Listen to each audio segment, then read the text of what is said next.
One of the great big goals we have with study abroad is to put students into a new geographical context, a new cultural context, to show them things that they just can't experience at home. And you can do all that right here in Texas. Today's episode features an extended interview with history instructor Chris Chance, who is going to talk about the Study Abroad program focusing on Texas. The program was made possible through a grant from the ACC Foundation. Texas has this marketing thing that they generated, 20 years ago. Texas, a whole other country. And that kind of stimulated this in me, thinking about teaching Texas history over the years. It was new to me when I came here. I'm a European specialist, but I was thrown into Texas history, I guess, 20 years ago. And so that first summer I read, I can't remember how many books, but I think I read more than 10 books and scores of journal articles in preparation for the first semester I would be teaching Texas history. I wasn't necessarily a specialist, but I wanted to do it justice. In that period, I discovered there are really very different places in Texas. Just one with discrimination. Their own histories, their own lineages. Precisely. One of the more interesting discriminations is there's West Texas and there's far West Texas. And I'm not just making that up. That's a thing. No, it is. West Texas, the Llano Estacado, and the Lubbock, Amarillo area. That's not including just Panhandle, Texas. That's different. Far West Texas would be the area around Alpine and Marfa, going all the way over to El Paso. I just went to Marfa a couple summers ago, and that's a drive. What a fascinating place, too. It is. Of course, we have the Piney Woods, we have the Gulf Coast, we have the Post Oak Belt, the Black Prairie Belt. So Texas is not only geographically varied, but each of those geographies, like you said, come with their own history and their own cultural expressions and their own Texas isms. Gulf Coast, Texas is very different from Panhandle, Texas.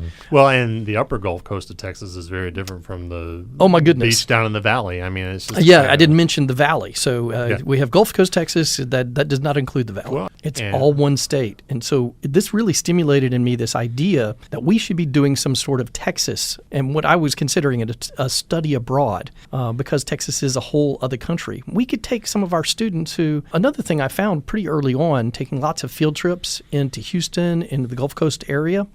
Before COVID, we ran at least 3 field trips every semester, facilitated by student activities and sponsored by the college. And oftentimes, I have a group of students either in a van or in a bus on our way to the Manil Collection or the Buffalo Soldiers Museum or MFAH, maybe going to Sacred Spaces in Houston. These are all the different field trips we would take to support our history classes, not just Texas history, but world civilizations and United States history. And invariably, I would have students on the bus who had not visited Houston before. They're from Manville or Alvin or Santa Fe, or, they're 17, 18, 19 years old, and they just haven't had that experience. I remember 20 years ago, I had student Daryl, and as we were rolling into Houston, he said, well, I've never been to Houston before. He goes, wait, I have. He goes, when I was 10 years old, we went to Six Flags in Dallas, and we drove through Houston. So I found that just our field trips into Houston area, to Galveston, these are really beneficial. And wow, could we take it to the next stage? And so this is kind of the genesis of that. It was not only this Texas putting that bug in my brain about being a whole other country, but also the big experiences I've had in Texas. I'm from the great state of Louisiana, and I moved here in 2000. And immediately I wanted to see more of Texas. And so I spent the next, 5 or 10 years really exploring Texas. And I've probably visited more of Texas than 90% of Texans, right? I spend a lot of time, especially in West Texas. It's one of my favorites. So I wanted to give those students that opportunity, just like we were taking students to Italy and Germany and France and Greece. Maybe we could take some students to West Texas or the Panhandle or into the Piney Woods, maybe into the Hill Country. The students we took abroad overseas, we were taking 5, 6 students. And my idea was, couldn't we take more people on a similar trip to have similar experiences? And one of the big goals we have with study abroad is to put students into a new geographical context, a new cultural context, to show them things that they just can't experience at home.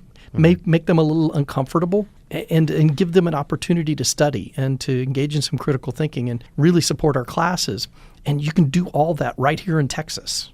I've pitched this to my department. And so this has been more of a group effort. I put everything together, but I've been drawing ideas from people in the department, especially Alex Marriott, and we put it together not only to give those people those experiences, but to really make it a class, to make it a study abroad honors class. And so this is what's developed over time. This is what it's evolved into. And we're hoping when we roll this class out to have 8 to 10 students. This will be our pilot program. And once we get this one under our belt, then we're going to start expanding it. And not only expanding the number of students that we have, but as importantly, expanding the places that we're going to visit. So how does the grant help you with this project? The grant specifically is going to enable us to actually pull this off. It's going to cost a little money. So the studies abroad typically run $4,000 to $5,000 per student. And of course, the students are on the hook for all of that. Another of our goals is to get these students out into Texas, into these places, but not have to spend so much money. And so this is what the grant is really helping to support. Our trip for 10 students is going to run in total about $14,000, and we're going to have some buy-in from the students, of course, but then we're going to have to raise the balance of the money from internal and external sources. And this is to pay for like travel costs, lodging. Precisely. Lodging is probably the most expensive thing, and we've cut that significantly. And of course, I said $14,000. One of the biggest cuts we took into that $14,000 right off the bat was partnering with university in Alpine. Oh, okay. Sul Ross State University, and they have been gracious enough to give us dorm space at the university and to give us kind of cut rate access to their cafeteria. Okay. So that's going to cover about $8,000 out of that $14,000 budget. And so we just have to raise the balance. And of course, the foundation was incredibly generous in giving us a donation toward that end. And that's of course going to support not only our classes, it's going to run this Texas honors class. The honors program is going to supply some funding as well, and it's going to support that. It's going to get our students out of the Gulf Coast region to see something different and see something new, and in the process, really be able to explore Texas history. And not only for future, we're not only going to work on Texas history, but this is also something that can be applied to biology or geology or the humanities. Well, definitely geology. We're really focusing our attention on that. I've spoken with some other professors around the college, and this is something that they're interested in. So we're really excited to get this pilot program off and see how the funding model works. We know the travel will be really easy. Let me give you a quick itinerary of what we're planning to do. So we're going to leave ACC early one morning. We're going to make our way to Seminole Canyon, Seminole Canyon State Park. I don't know if you've visited, but it is very, very impressive. People didn't actually live in Seminole Canyon, but it was a crossroads for these ancient Native American peoples. I say ancient Native Americans. We're not talking about pre-Columbian Native Americans in Texas like the Karankawa or the Atacapans or the Mano or anything like that. This goes back about 5,000 years. Yeah, so you're starting to look like the Chaco Canyon era. Yeah, like Clovis, even before that. Yeah, Clovis. more like the Clovis, post-Clovis. Okay. Yeah, good. You're well versed.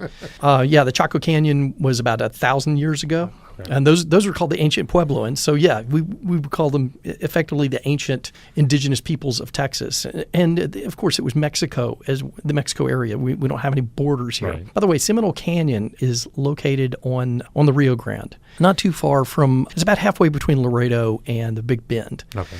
So that area, Del Rio is right there, if you know where Del Rio is located. So we're going to stop there first and take a visit into the canyon. It's a ranger-led tour, and this is kind of how things are going to unfold the entire way. We have experts in different places. We're going to draw on the expertise of others, notably our national park rangers, our state park rangers, and faculty from Sul Ross State University. So we'll take that 2-hour hike and it's not a strenuous hike, but you go into the canyon and you see all the petroglyphs that the remnants of what they left thousands of years ago, and it's very impressive. From there, we'll drop in on Judge Roy Bean's place, which is right down the road. Yeah, I've been there. Okay, Langtree. This is Seminole Canyon is about 10 minutes away. Okay, definitely make that next time you're in Langtree.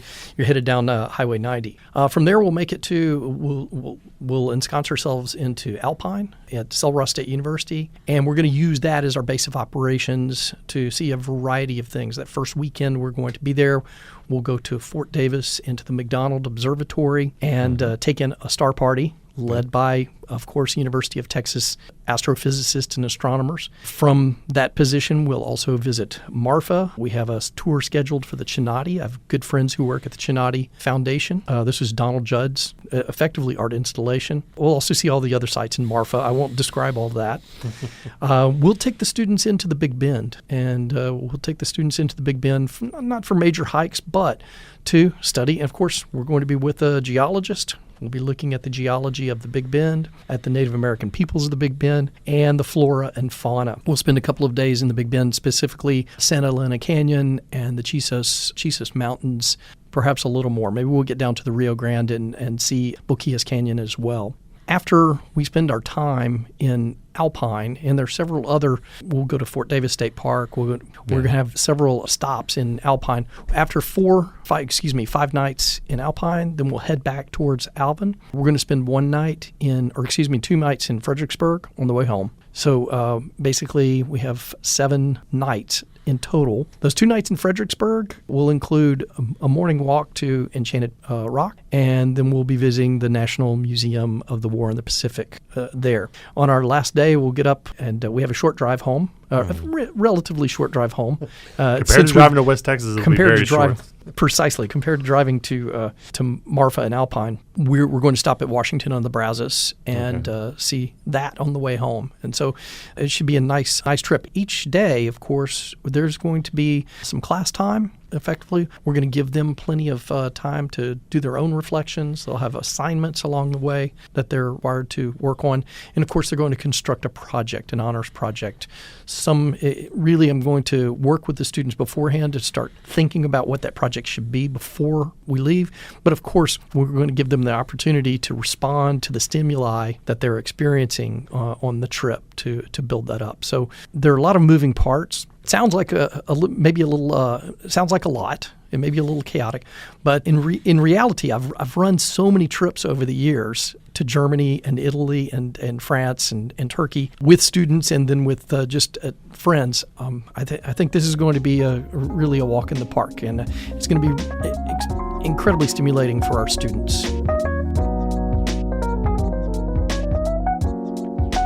Thank you for listening. To read about these stories and more, visit albincollege.edu/news.